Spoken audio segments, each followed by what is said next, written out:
Operation లేకుండా మోకాళ్ళు మరియు నడుము నొప్పులకు అత్యాధునిక చికిత్స డాక్టర్ భావన హర్వాణి గారి ఆధ్వర్యంలో ఆర్ఎఫ్ఏ మరియు ప్లాస్మా పద్ధతిలో చిన్న ఇంజెక్షన్ తో పరిష్కారం. Hospitals road number 12 Banjara hills. ఓట్లు దొబ్బిండ్రు, ఓట్లకు ముందేమో బట్టెబాజ్ ముచ్చట్లు చెప్పిండ్రు, ఇప్పుడు దోకెబాజ్ పనులు చేస్తున్నారు. ఇవాళ గల్లీలో ఉన్న కాంగ్రెస్ కార్యకర్త ఎవరైతే ఇంటింటికి తిరిగి ఓట్లు అడిగిండో వాడు మాట్లాడతలేడు. పోనీ ఢిల్లీ నుంచి వచ్చినోడు ఏమైనా పత్తా ఉన్నాడా అంటే వాడు మళ్ళా గల్లనే పడతలేడు. ఢిల్లీకి వెళ్ళి వచ్చినోడు ఏమయ్యా రాహుల్ గాంధీ, నిన్ను అడుగుతా ఉన్నా, ఎక్కడ సచ్చింది నువ్వు చేసిన డిక్లరేషన్, ఎక్కడ సచ్చింది అని అడుగుతున్నా. నువ్వెక్కడ చచ్చినావు రాహుల్ గాంధీ? నువ్వు నిలబెట్టిన ముఖ్యమంత్రి, నువ్వు ఇక్కడ మాకు అప్పచెప్పిపోయిన ముఖ్యమంత్రి ఏ గాడిది పనులు తోముతున్నాడో అని అడుగుతున్నా. నేను ఎక్కడున్నాడు?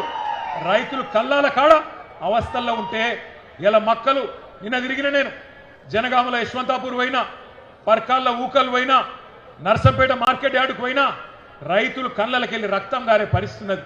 అందుకే అంటున్నా నేను బాధతోని, ఎక్కడ దచ్చిండు రాహుల్ గాంధీ? 4 ఏళ్లే రైతు డిక్లరేషన్ అని చెప్పి ప్రభుత్వం వచ్చి 2.5 ఏళ్ళు అయిపోయాయి. ఎక్కడ ఒక్కటన్నా అమలు చేసినవా అని అడుగుతున్నా. ఇంత మోసం చేయొచ్చా రైతును? ఇంత దారుణంగా వంచొచ్చా? అన్నం తినే కంచంలో ఈరోజు మన్ను పోయొచ్చా అని నేను అడుగుతున్నా. దుక్కి దున్నుకునే రైతన్నను ఇంత ఘోరంగా మోసం చేస్తారా?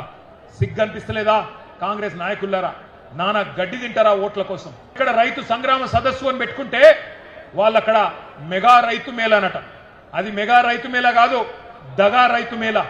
రైతులను దగా చేసిన దౌర్భాగ్యుల మేళ అది. అంతే తప్ప అక్కడ నిజమైన రైతు ఒక్కడు కూడా లేడు.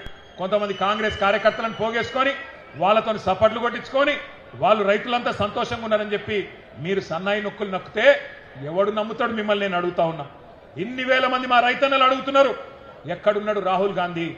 ఎక్కడున్నది నీ డిక్లరేషన్? ఎక్కడ పోయినాయి నువ్వు చెప్పిన మాటలను అడుగుతున్నారు.